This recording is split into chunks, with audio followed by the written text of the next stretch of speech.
Yo voy a contar una pequeña historia, muy pequeña, para introducir. La mía no tiene disparos, es un poco más tranquila.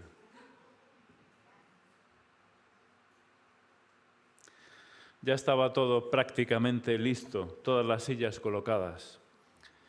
Sebastián estaba especialmente nervioso porque él iba a intervenir, iba a dar paso al famoso predicador Jeremy Smith, que venía expresamente desde Estados Unidos para dar una conferencia evangelística. El día era perfecto, una temperatura ideal, corría una brisa agradable. Ágata estaba repartiendo folletos del evento que iba a comenzar. Poco a poco se fue llenando el aforo y la hora había llegado. Sebastián, conteniendo la respiración, cruza una mirada con Ágata, que le transmite un especial sosiego en medio de la tensión del momento. Y comienza el acto. Gracias a Dios todo fue bien. Sebas pudo con los nervios e hizo una presentación correcta, y el predicador con gran oratoria predicó un mensaje de gran impacto. Al final varios del público hicieron profesión de fe. Acabó todo el acto. Sebastián apremia a Ágata para marcharse porque tenían precisamente invitado al predicador a cenar en su casa ese mismo día. Pero justo cuando se ponían en marcha, Ágata pega un gran grito y dice: ¡Para, para! ¿Qué pasa?, dice Sebas. Vamos a llevar a Claudia a su casa porque ya hace rato que ha pasado el último bus. No vamos a permitir que vaya andando con la muleta hasta casa. A lo que dice Sebas: a ver, hay más gente que puede llevarla. Además nos queda un poco a desmano. No podemos hacer esperar a Jeremy en la puerta de nuestra casa, le dice Sebas. Por favor, Sebas, dice Ágata, vamos a llevarla, que es un momento. Sebas accedió, aunque con un enfado importante. Claudia se subió al coche y de camino les dice lo siguiente. Le dice más bien dirigiéndose a Sebastián lo siguiente: la verdad es que no he entendido mucho lo que dijo este señor. Además, con ese acento tan cerrado casi no lo entiendo. Yo he venido aquí porque me invitó Ágata. Con su forma de ser me transmite algo especial, el cariño con el que trata a las personas, su optimismo. Si hay un Dios bueno, ese tiene que ser el Dios de Ágata. Por eso he venido. Sebastián y Ágata se cruzaron la mirada, que sin decir nada lo decía todo.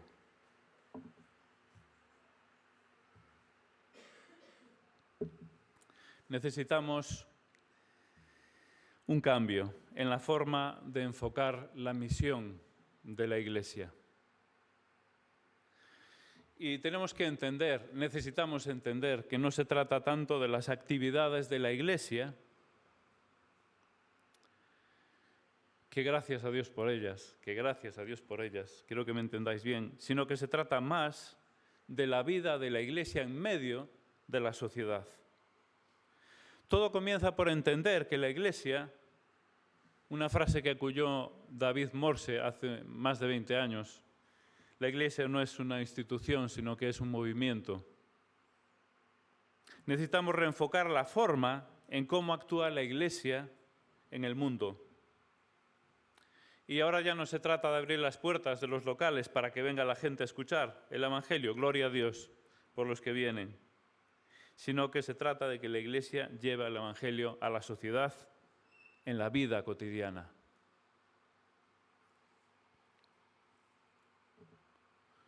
El título de hoy, La vida en los márgenes, es el primer capítulo del libro de Tim Chester y Steve Timmis, Iglesias 24/7. Como sabéis, un libro enfocado en la misión de la Iglesia en la sociedad. Y el título que ponen a ese primer capítulo es La vida en los márgenes, la vida en los márgenes. ¿Y esto qué quiere decir? Que el cristianismo, el Evangelio, ya no es el centro. Ya no es el centro. Sí es cierto que tenemos unas raíces cristianas como sociedad, pero el Evangelio ya no interesa a nuestra sociedad. Y esto es una realidad. El Evangelio ya es algo marginal. ya está en los márgenes. Y especialmente el cristianismo nominal. Y aquí precisamente nos encontramos con una gran paradoja, porque nunca tanto como ahora la sociedad ha necesitado conocer el verdadero evangelio, que no es el evangelio institucional, no es el evangelio de púlpito, y lo estoy diciendo desde un púlpito, sino es el evangelio de lo cotidiano, el evangelio de la relación con tus vecinos, el evangelio de ir a comprar el pan, el evangelio de ir al trabajo, el evangelio de la relación con tus compañeros de trabajo, el evangelio de ir al colegio a estudiar tercero de ESO, porque ahí también debe estar y está el evangelio. Evocando una famosa frase poética, el evangelio eres tú. Sabéis que se utiliza de otra manera, ¿verdad? Pero el evangelio eres tú. No son las actividades o programas o cultos o campañas de la Iglesia. El evangelio eres tú. Para Claudia el evangelio no fue lo que predicó aquel señor que apenas le entendía, aquel señor extranjero, sino que para Claudia el evangelio era Ágata. Porque Ágata era la expresión del evangelio. El evangelio es mañana cuando estés en el trabajo, con tus problemas. Ahí tú eres el evangelio. Ahí tú eres la expresión del evangelio. La mejor expresión del evangelio es en la vida cotidiana y es la más efectiva. O con tus amigos del colegio, que ahora ya se acabaron las clases. Cuando te veas, ahí eres tú el evangelio. Precisamente el gran problema de la Iglesia hoy en día es que hemos dividido la vida en dos partes, en dos aspectos, en lo espiritual y en lo material o lo secular. Y este ha sido uno de los grandes errores últimamente que hemos cometido en las iglesias. Está todo unido, está todo unido. Nosotros somos el evangelio, nosotros somos la misión. Leemos rápidamente 1 Pedro. No os preocupéis porque no voy a hacer un estudio, solo voy a extraer un par de cositas de este texto que nos ayude a reflexionar en esta mañana sobre este tema. Somos Iglesia 24/7. 1 Pedro capítulo 1, versos del 1 al 12. Leemos rápidamente este texto que dice así: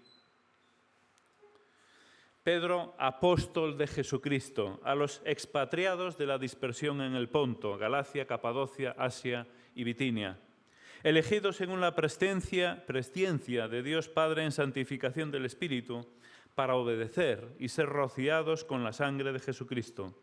Gracia y paz os sean multiplicadas.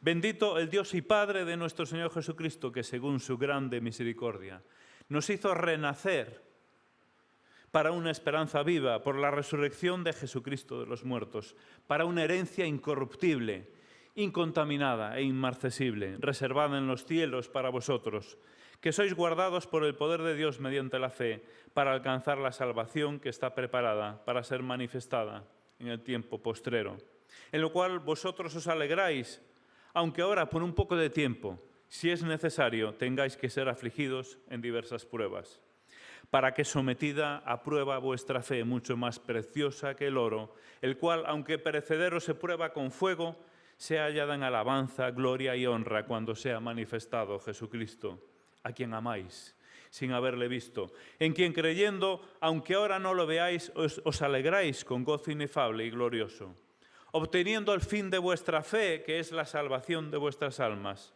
Los profetas, que profetizaron de la gracia destinada a vosotros, inquirieron y diligentemente indagaron acerca de esta salvación, escudriñando qué persona y qué tiempo indicaba el Espíritu de Cristo que estaba en ellos, el cual anunciaba de antemano los sufrimientos de Cristo y las glorias que vendrían tras ellos. A estos se les reveló que no para sí mismos, sino para nosotros, administraban las cosas que ahora nos son anunciadas por los que os han predicado el Evangelio por el Espíritu Santo, enviado del cielo, cosas en las cuales anhelan mirar los ángeles. Si tuviéramos que hacer un estudio de esto, necesitaríamos varias horas, 12:30, pues a lo mejor hasta las 3:30, 4:30, para desarrollar un poco este texto, pero no lo vamos a hacer, obviamente. No lo vamos a hacer. Sí vamos a extraer alguna cosa interesante del texto que yo he visto que es buena, ¿no? para entender un poco nuestra misión como Iglesia en el mundo. Y desde luego comienza a entender bien quiénes somos. Y viendo esto vamos a intentar ver cómo debe ser la vida de la Iglesia que quiere impactar en la sociedad que le rodea. Yo he visto 3 características, he notado 3 cosas aquí distintas. Fijaros cómo les denomina aquí el apóstol Pedro, a los expatriados de la dispersión. Está dirigido a aquellos que están fuera de casa. Aquellos que están fuera de casa, los expatriados, los que están fuera de su país, los inmigrantes en este caso. Un poco más adelante en la carta dice: os ruego como a extranjeros y peregrinos. En primer lugar, estamos en este mundo de paso. Y esto tiene que notarse. Y esto es importante. Los expatriados son aquellos que no llegan a estar muy cómodos allí donde están, ¿verdad? Porque están deseando volver a su patria auténtica.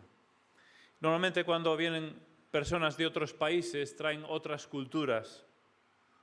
Tienen otra forma de ver la vida en muchos aspectos. Así pasa también con la Iglesia, que está un poco fuera de lugar a veces. En un sentido, podríamos pensar que estamos o debemos estar un poco desubicados. Esto no suena muy bien, ¿verdad? Pero quiero decir, es como si estuviésemos un poco incómodos. ¿Por qué? Porque estamos de paso. Y la sociedad y nuestros vecinos, las personas que nos rodean, tienen que ver que estamos de paso, que estamos esperando, que ahora viene, ahora vamos a hablar de esperanza, estamos esperando algo grande. Esto marca una característica muy importante que tiene que tener la Iglesia. Si estamos aquí perfectamente afincados, cómodos, con las cuentas bancarias bien llenas, con nuestra casa bien amueblada y bien contentos, con un buen coche, estamos cómodos, es señal de que parece que no esperamos otra cosa. Tenemos que tener en cuenta que estamos de paso. El apóstol Pedro está hablando con alguien que están dispersos, ¿verdad?, a los expatriados.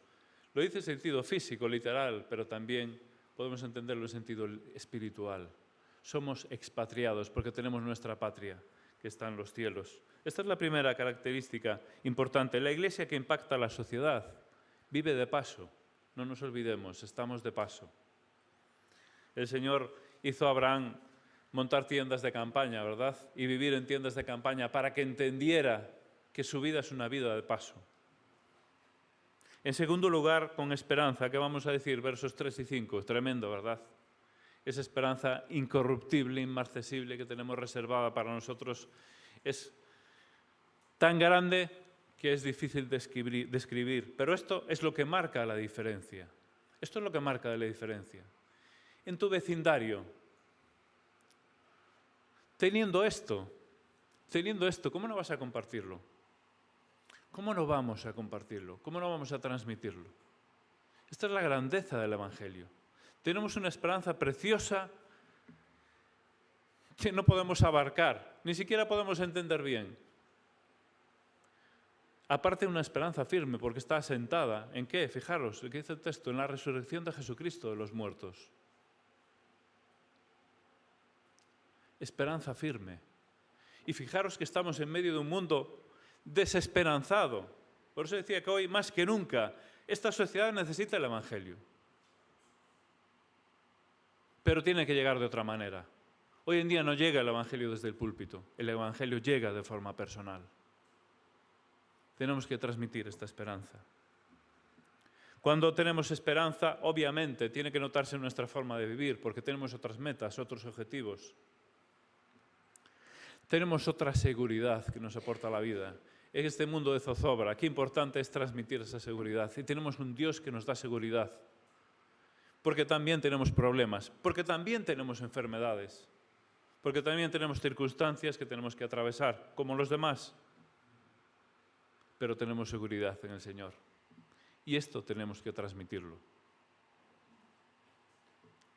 Y esto lo transmitimos todos los días y cada día de nuestra vida, con nuestra forma de vivir. Nuestro compañero de trabajo, cuando se gira para el lado y nos mira, tiene que ver que hay en nosotros esta esperanza. Y yo a veces me sonrojo y digo, ¿qué pasa con mi vida opaca? Que no transmite esta esperanza. ¿Cómo es posible? Y a partir de ahora, quiero que pensemos ya cada uno de nosotros y nos reflexionemos qué es lo que pasa en nuestras vidas, si es que no estamos transmitiendo esta esperanza. A lo mejor tenemos que ir al paso anterior y revisar si realmente tenemos esa esperanza. Desde luego, esta esperanza transmite, ya estoy terminando, transmite gozo, en lo cual vosotros os alegráis. Gozo. Tiene que teñir de alegría nuestra vida. Esto no quiere decir que seamos la alegría de la huerta, porque algunos tenemos un carácter un poco más soso o menos alegre que otras personas. No se trata de eso, ¿verdad? Se trata que esta esperanza tiene que traer gozo a nuestra vida y tiene que notarse, trae luz, trae otra perspectiva, trae otra ilusión a la vida. No podemos vivir apagados como aquellos que no tienen esperanza, porque tenemos una esperanza preciosa. Y precisamente el apóstol Pedro se lo recuerda a aquellos que estaban dispersos, muchos de ellos perseguidos. Y les recuerda esto, fijaros y pensad en la esperanza que tenéis, porque esto cambia totalmente la vida. Y esto implica que tiene que haber y verse, ¿no? Tiene que notarse en nuestra forma de vivir la esperanza.